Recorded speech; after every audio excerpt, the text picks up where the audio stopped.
السلام عليكم ومرحبا بكم مرة أخرى في القناة. اليوم إن شاء الله غادي نديرو واحد الخبيزات معمرين بالخضار. وأول حاجة غادي نعجنو العجينة وعاد نخليوها ترتاح ومن بعد نصاوبو الخضار. عندي هنايا زلافة ديال الدقيق كامل، غادي ندير فيه خميرة البلدية. رانايا حاطه فيديو خاص بالخميره البلديه، اللي بغى يعرف كيف كتصاوب يمكن له يمشي يزور داك الفيديو. شويه د الملحه، غادي نعجنو بشويه ديال الماء دافي.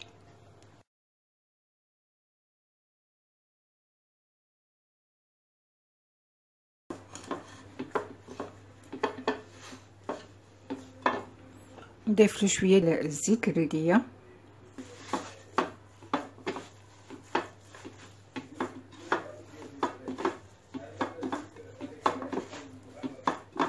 غادي نبقى هكذا تدلكو واحد 5 دقائق ونعاود نرجعو. انا قلتها 5 دقائق، دابا غادي نخليها ترتاح، غادي نغطيها ونخليها ترتاح بدل ما صاوبت الخضر.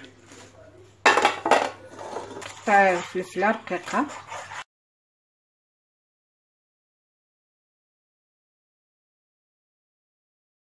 نقطع المكور حتى هو طريفه رقاق.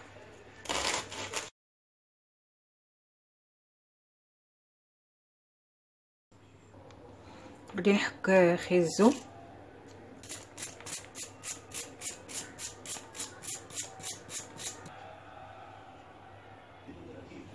غادي نحك اللفت،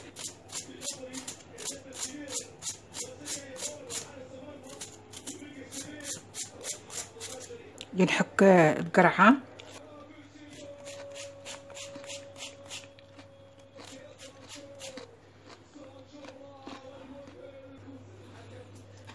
وبصله خضاريه ندير منها شي 5 ولا 6.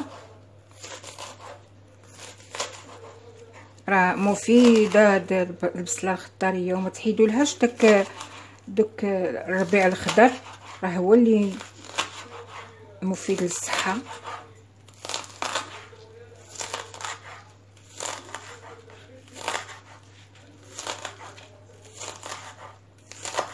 دابا هاد الوقت راه كثيره، خصنا نستافدوا منها.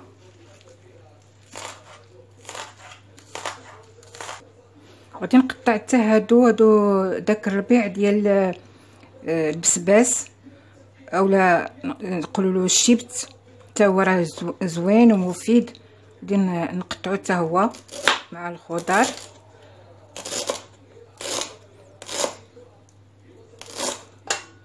الربيع الخضر كله اللي فيه كلوروفيل كله مفيد للصحه.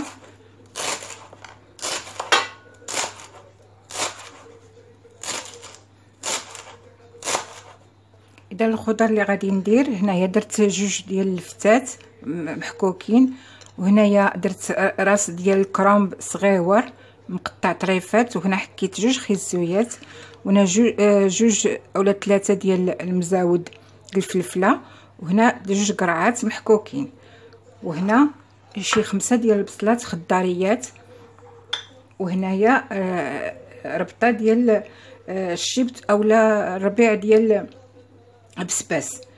نضيف شويه الزيت. انا غادي نضيف البصله، نضيف هذاك الربيع ديال بسباس، معلقه ديال الملحه، نص معلقه ديال الابزار او الفلفل الاسود، شويه ديال الصوص الصوجا،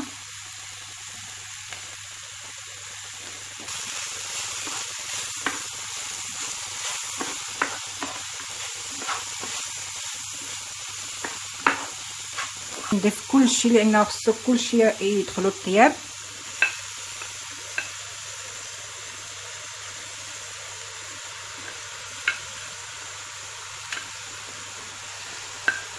شويه ديال الزيتون مقطع غادي نضيفو حتى الاخر.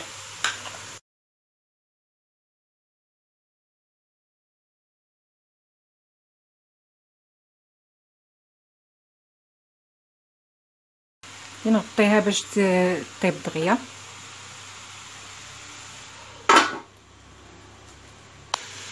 وما نقفلوش عليها بالتحراك باش ما تلصقش. ماشي ضروري نطيبوا الخضره بزاف حتى تبقاش فيها الفائده.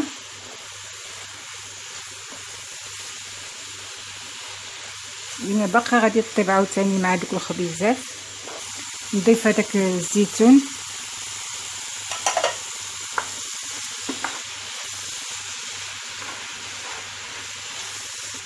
دونك غادي نطفي عليه ونخليه يبرد، عاد نبدا نعمرو في دوك الخبيزات. نصاوبوا العجينه، هي ارتاحت، خليتها تقريبا شي نص ساعه بدا ما صاوبت الحشوه. وندردروا الطحين باش ما تلصقش. هذا الدقيق راه كامل ولكن مطحون مزيان بالنخاله ديالو بكل شيء. غادي ندلكها بالدلاك.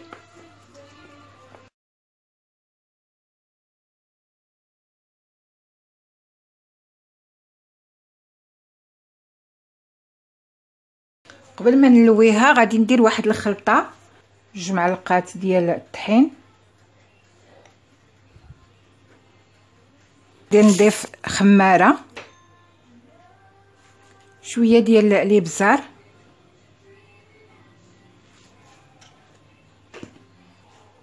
وشي 3 المعلقات ديال الزيت سخونه، زيت البلديه. ندير نخلط الخليط.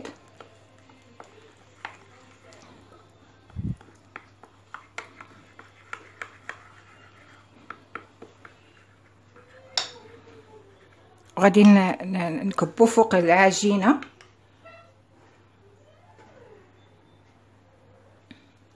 نحاول نفرقوا على العجينه كلها لان هذا هو اللي يخلي طبقات يبانوا. غادي ندلويها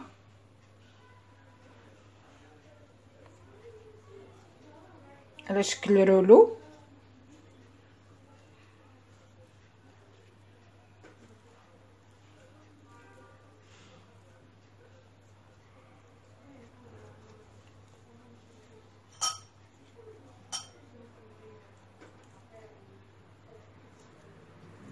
حاولوا تدردروا الطحين باش ما يتعذبكمش في ملي تجيو تلويوها هكذا.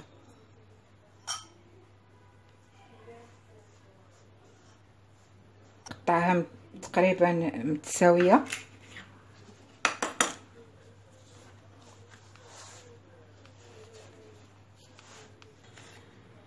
نقطعها على شكل خبيزات متساويين، وهكذا غادي نبقى كل وحده غادي نديرها على شكل خبيزه ونحطها.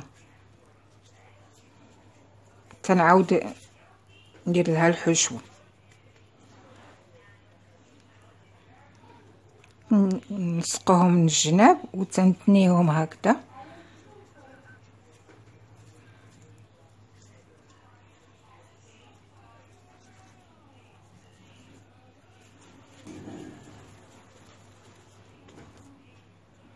وهكذا غادي نبقى كنشكلهم على شكل خبيزات صغار ونحطهم حتى نكملهم كاملين. كنهز وحده بوحده غادي ندلكها.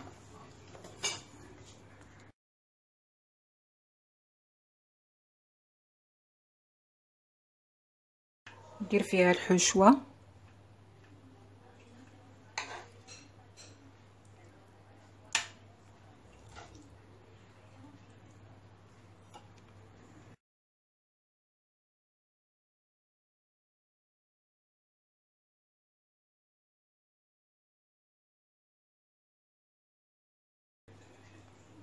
نطويوها هكذا.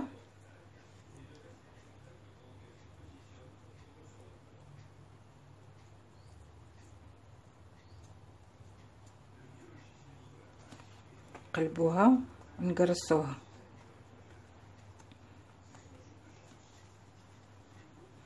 ديروها طيب.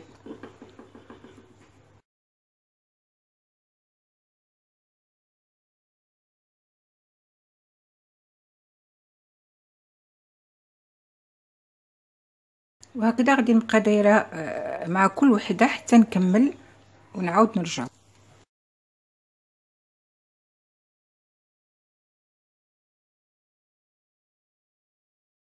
انا كملت بالطياب تيجيو فتيين لانهم بالدقيق الكامل وتيجيو لذاذ زوينين. تنتمنى ديروهم ويعجبوكم كما العاده. ما تنساوش تشتركوا بغزاره، والى عجبكم الفيديو ديروا لايك وتقاسموه مع الاحباب والاصدقاء. الى اللقاء في الفيديو القادم ان شاء الله.